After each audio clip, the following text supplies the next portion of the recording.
नमस्कार, आप देख रहे हैं HNN 24/7 और मैं हूं आपके साथ निशी भाटिया। कुआवाला देहरादून में आयोजित प्रदेश संगठनात्मक कार्यशाला और जिसके तहत यहां पर भव्य कार्यक्रम का आयोजन हुआ। इस कार्यशाला के तहत आखिरकार क्या कुछ इस वक्त कार्य किया जा रहा है वो भी आपको दिखाएंगे।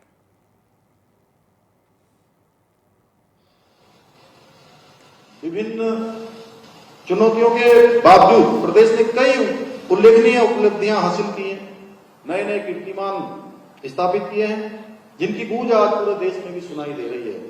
यह हम सभी के लिए गर्व का विषय है कि नीति आयोग भारत सरकार के द्वारा जारी सतत विकास के लक्ष्यों को प्राप्त करने में सस्टेनेबल डेवलपमेंट गोल्स के इंडेक्स में हमारे प्रदेश को पूरे देश के अंदर पहला स्थान प्राप्त हुआ है। साथ ही ईज ऑफ डूइंग बिजनेस में उत्तराखंड को अचीवर्स स्टार्टअप रैंकिंग्स में लीडर्स की श्रेणी प्राप्त हुई है। इसके साथ ही बेरोजगारी दर में रिकॉर्ड 4.4% की कमी लाकर राष्ट्रीय औसत को भी हमने पीछे छोड़ने का काम किया है। साथियों, हमारी सरकार राज्य के समग्र विकास के साथ साथ अपने सांस्कृतिक मूल्यों और डेमोग्राफी को संरक्षित रखने के लिए संकल्पबद्ध होकर काम कर रही है। जहां हमने प्रदेश में एक और सख्त धर्मांतरण रोधी कानून लागू किया है, दंगा रोधी कानून लागू किया है, वहीं लैंड जिहाद, लव जिहाद और थूक जिहाद के खिलाफ कठोर कार्रवाई सुनिश्चित की है। राज्य में हमने कालनेमी ऑपरेशन चलाकर जहां हमने सनातन हिंदू धर्म को बदनाम करने वाले जिहादियों को पकड़ने का काम किया है, वहीं लैंड जिहाद पर कार्रवाई करते हुए अभी तक 9,000 एकड़ से अधिक जमीन सरकारी भूमि को लैंड जिहादियों से मुक्त कराया है। इसके साथ ही करीब 250 अवैध मदरसों को सील करने के साथ ही 500 से अधिक अवैध संरचनाओं को भी हटाने का काम हमारी सरकार ने किया है। साथियों, देवभूमि में कोई भी जिहादी रंग बिरंगी चादर डालकर, आप सबको पता है, कहीं पर नीली चादर, कहीं पर पीली चादर, कहीं हरी चादर डालकर हमारी जमीन को अब कभी नहीं हड़प सकता है। यही नहीं है कि हाल में हमारी सरकार ने राज्य में नया कानून लाकर मदरसा बोर्ड को भी समाप्त करने का निर्णय लिया है। इसके परिणाम आने वाले 1 वर्ष के अंदर दिखाई देंगे, क्योंकि 1 जुलाई 2026 के पश्चात राज्य में वे मदरसे बंद हो जाएंगे जो हमारी सरकार द्वारा जो सरकारी सिलेबस को अपने यहाँ नहीं पढ़ाएंगे। जो माध्यमिक शिक्षा बोर्ड का सिलेबस है, अगर वो अपने यहाँ लागू नहीं करेंगे तो उनको मान्यता उनकी रद्द हो जाएगी। इतना ही नहीं, हमारी सरकार ने देश में सबसे पहले समान नागरिक संहिता का कानून लागू करके सभी नागरिकों के लिए एक समान कानून लागू करने का ऐतिहासिक काम भी किया है। साथियों, हमने राज्य में नकल माफियाओं को अंकुश लगाने के लिए देश का सख्त नकल विरोधी कानून लागू किया है, जिसके परिणाम स्वरूप पिछले 4 वर्षों में 25,000 से अधिक युवाओं को सरकारी नौकरियां प्रदान करने में हमें सफलता प्राप्त हुई है। इस कानून के लागू होने के पश्चात हमने वर्ष 2022 के बाद से अब तक 100 से अधिक नकल माफियाओं को जेल की सलाखों के पीछे पहुंचाने का काम किया है। परंतु कुछ लोगों को ये रास नहीं आ रहा है। आज हमारे युवा नौकरियों में अवसर पा रहे हैं, इसलिए युवाओं के भविष्य को अंधकार में धकेलने के लिए संगठित होकर पेपर लीक कराने के षड्यंत्र रचे जा रहे हैं। कोचिंग माफिया और नकल माफिया एक होकर राज्य में नकल जहाज छेड़ने का प्रयास कर रहे हैं। जांच से पहले ही प्रदेश में अराजकता फैलाने का प्रयास कर रहे हैं। लेकिन मैं आप सभी, उन सभी नकल माफियाओं को, उन जिहादियों को बता देना चाहता हूं कि हमारी सरकार राज्य में नकल माफियाओं को जब तक मिट्टी में नहीं मिला देगी तब तक हम चैन से नहीं करेंगे। इसके अलावा हम राज्य में भ्रष्टाचार को जड़ से समाप्त करने के लिए जीरो टॉलरेंस की नीति के तहत संकल्पित होकर काम कर रहे हैं। इसी का परिणाम है कि प्रदेश के इतिहास में पहली बार IAS, PCS, IFS स्तर के अधिकारियों सहित पिछले 3 वर्षों में भ्रष्टाचार में लिप्त 200 से भी अधिक लोगों को खिलाफ कठोर कार्रवाई की गई है। साथियों, हमारे राज्य में अपनी विशिष्ट भौगोलिक परिस्थितियों के कारण हमें हर वर्ष प्राकृतिक आपदाओं का सामना करना पड़ता है। ये हमारे लिए बहुत बड़ी चुनौती है। प्रत्येक वर्ष आपदाओं का स्वरूप बदल जाता है। कभी लैंडस्लाइड ज्यादा होता है, कभी हिमस्खलन ज्यादा होता है, कभी ज्यादा वर्षा हो जाती है। और इस बार जिस प्रकार से बादल फटे हैं और जिस प्रकार से आपदाएं आई हैं, इस बार तो इन आपदाओं ने अपने सारे पुराने रिकॉर्ड तोड़ दिए। 5 अगस्त 2025 से यह आपदा शुरू हुई और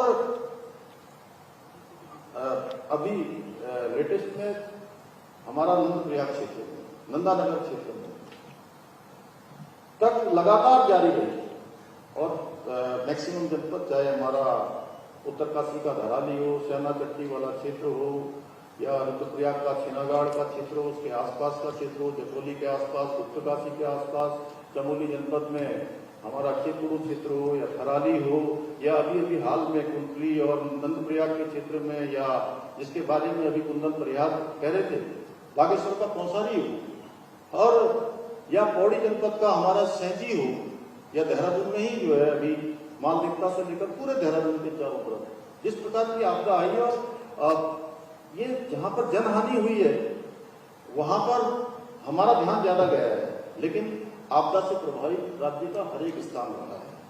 क्योंकि मैं हर एक स्थान पर पहुंचा हूं, मैंने देखा है लोग कितने कष्ट में हैं, उनको कितनी परेशानियां हुई। हाँ, हमने कोशिश की है कि इन आपदाओं में हम सभी उन आपदा प्रभावितों के साथ खड़े हैं, एक परिवार का भाव रखकर हम उनकी सहायता करें। और मैं इसके लिए यहाँ शासन, प्रशासन, हमारे जनप्रतिनिधि और आप सब लोगों ने भी, जैसा आदरणीय अध्यक्ष जी ने कहा, समय समय पर आप लोगों ने भी इस वर्ष आपदा में खड़े होकर लोगों का हौसला बढ़ाने का काम किया है। कहीं न कहीं उनकी सहायता में आप सब खड़े हुए। मैं आप सबका भी धन्यवाद करता हूँ कि बड़ी संख्या में आप सब लोगों ने किया है। साथियों, प्रतिकूल परिस्थितियों के बावजूद भी राज्य में पहली बार आपदा को व्यवस्थित और प्रोफेशनल तरीके से हैंडल किया जा रहा है, जिसकी निगरानी मैं स्वयं ग्राउंड जीरो पर जाकर कर रहा हूं। और इन प्राकृतिक आपदाओं के साथ साथ कई बार हमको अन्य प्रकार की जो आपदाएं होती हैं उनका भी सामना करना पड़ता है, उनसे भी दो चार होना पड़ता है।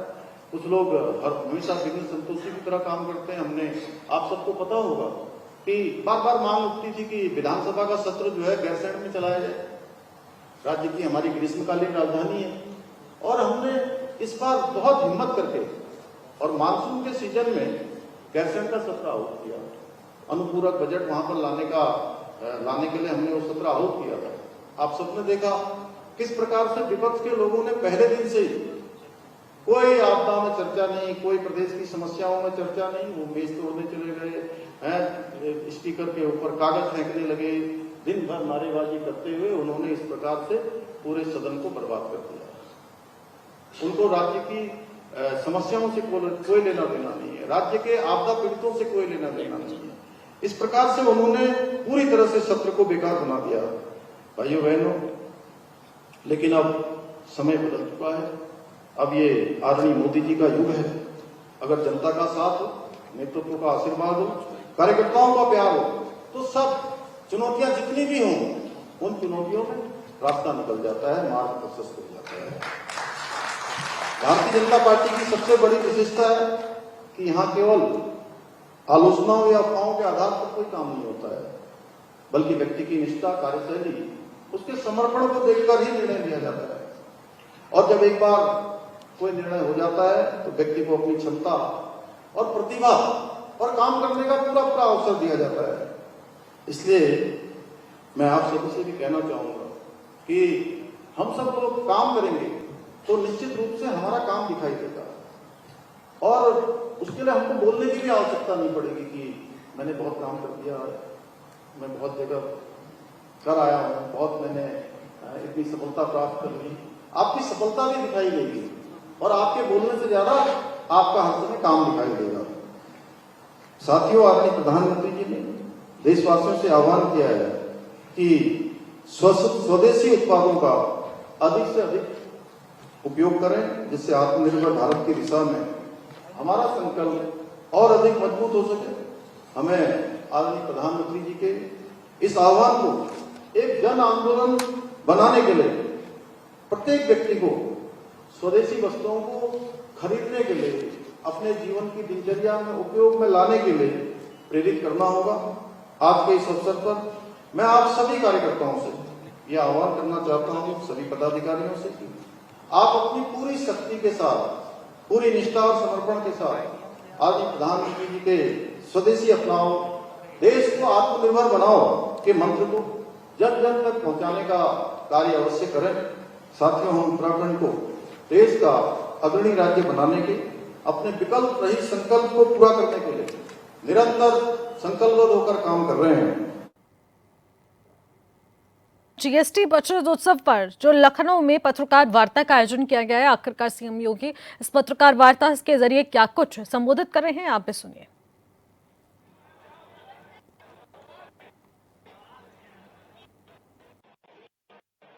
नेक्स्ट जेन जीएसटी रिफॉर्म की धूम पूरे देश के अंदर सुनाई दे रही है और पूरे देश के अंदर से सामान्य नागरिक, उपभोक्ता, व्यापारी और उद्यमी हर एक ओर से एक ही आवाज है कि घटी जीएसटी, मिला उपहार, धन्यवाद मोदी सरकार। शारदीय नवरात्रि के प्रथम दिन 22 सितंबर से जीएसटी रिफॉर्म की नई दरें लागू हो चुकी हैं और बड़े पैमाने पर जीएसटी में जो छूट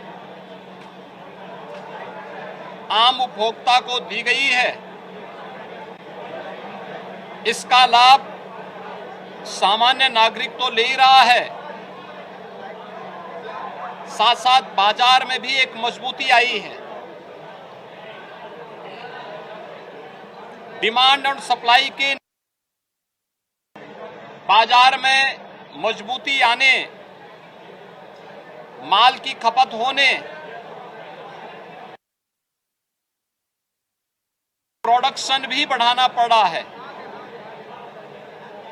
तो व्यापारी को भी लाभ है, उद्यमी को भी लाभ है और युवाओं के लिए नए रोजगार का सृजन भी हुआ है। विद्यार्थी को नोटबुक, पेंसिल और शिक्षण सामग्री में जीएसटी को 0 किया गया है। घर के उपयोग में आने वाले सभी प्रकार की सामग्रियों में जीएसटी में भारी कटौती करके 0 या 5% तक लाया गया है। दीपावली के अवसर पर और इस पर्व और त्योहार के सीजन में ये जीएसटी का इतना बड़ा रिफॉर्म ये अपने आप में स्वागत योग्य है और हर तबके का व्यक्ति इस रिफॉर्म का स्वागत कर रहा है। जीवन रक्षक 33 प्रकार की दवाइयों को जीएसटी से पूरी तरह छूट कर दिया गया है। अन्य तमाम प्रकार के जो छूट दी गई है, इसका लाभ हर एक तबके को प्राप्त हो रहा है। स्वाभाविक रूप से इस रिफॉर्म का जो लाभ देश की अर्थव्यवस्था को मजबूती प्रदान करने, वर्तमान की चुनौतियों का सामना करने के साथ साथ महंगाई को न्यूनतम स्तर पर लाने में इससे मदद मिलेगी। हमारा अनुमान है कि उत्तर प्रदेश के अंदर भी, चूंकि उत्तर प्रदेश आबादी का सबसे बड़ा राज्य है, तो स्वाभाविक रूप से सबसे बड़ा उपभोक्ता राज्य भी है। जीएसटी ये उपभोक्ता टैक्स है, इसका सबसे बड़ा लाभ उत्तर प्रदेश को। जीएसटी ने तमाम प्रकार के छोटे मोटे टैक्सों को समाप्त करते हुए वन नेशन वन टैक्स की व्यवस्था में एक बड़ा क्रांतिकारी परिवर्तन 2017 में लिया था और तब से जो अनेक प्रकार के sale tax, service tax, entry tax, cess, ये 17 प्रकार के जो टैक्सेस थे, इनसे पूरी तरह इंटीग्रेट करते हुए जीएसटी के रूप में उसका रिफॉर्म किया गया था। इसने अर्थव्यवस्था को भी मजबूती प्रदान की। देश की अर्थव्यवस्था में 7 लाख करोड़ से बढ़कर के 22 लाख करोड़ कलेक्शन हुआ और उत्तर प्रदेश के अंदर 49,000 से लेकर 49,000 करोड़ से ले बढ़कर के आज हमारा जीएसटी कलेक्शन 1,15,000 करोड़ से ऊपर बढ़ा है। उत्तर प्रदेश के अंदर संभावनाएं हैं और देश के अंदर जो संभावनाएं हैं, इस रिफॉर्म से इसको और मजबूती प्रदान होने वाली है और है। इस पूरी प्रक्रिया को प्रभावी ढंग से लागू करने, आम उपभोक्ता को भी इसका लाभ मिले। आज हम लोगों ने लखनऊ के इस प्रमुख मार्केट हजरतगंज बाजार में यहाँ के व्यावसायिक प्रतिष्ठानों में और आम उपभोक्ताओं के साथ बातचीत की है। हर व्यक्ति प्रसन्न है और इस बात को लेके इसका उन्होंने प्रधानमंत्री जी के प्रति आभार व्यक्त किया है। केंद्रीय वित्त मंत्री श्रीमती लोगों ने धन्यवाद दिया है और हम लोग गए हैं। हम लोग तो व्यापारियों का, अपने उद्यमियों का स्वागत करने के लिए गए थे जीएसटी रिफॉर्म में, लेकिन मैं देख रहा था कि उनमें इतना उत्साह है कि हम ही लोगों का वो स्वागत कर रहे थे कि साहब बहुत हम लोग इस चाहते थे कि ये होना चाहिए और इससे बाजार को और मजबूती प्रदान होगी। और उन लोगों ने हाथों हाथ इसको लिया है और सभी व्यापारिक प्रतिष्ठानों में किस किस आइटम में कितनी छूट मिल रही है, उन्होंने बाकायदा उसकी रेट लिस्ट लगा करके इसका लाभ दे रहे हैं। सभी लोग अगर इस प्रक्रिया के साथ जुड़ेंगे, आम उपभोक्ता को इसका लाभ मिलता हुआ दिखाई देगा, तो निश्चित ही भारतीय अर्थव्यवस्था को और मजबूती इससे प्राप्त होगी और विकसित भारत की आधारशिला के लिए इस प्रकार की रिफॉर्म अत्यंत आवश्यक थे। इस new next gen GST reform के लिए हम प्रधानमंत्री जी के प्रति आभार व्यक्त करते हैं, केंद्रीय वित्त मंत्री जी के प्रति, प्रदेशवासियों को, हर तबके के लोगों को जिसका लाभ प्राप्त हो रहा है, इसके लिए उन्हें हृदय से बधाई देते हैं।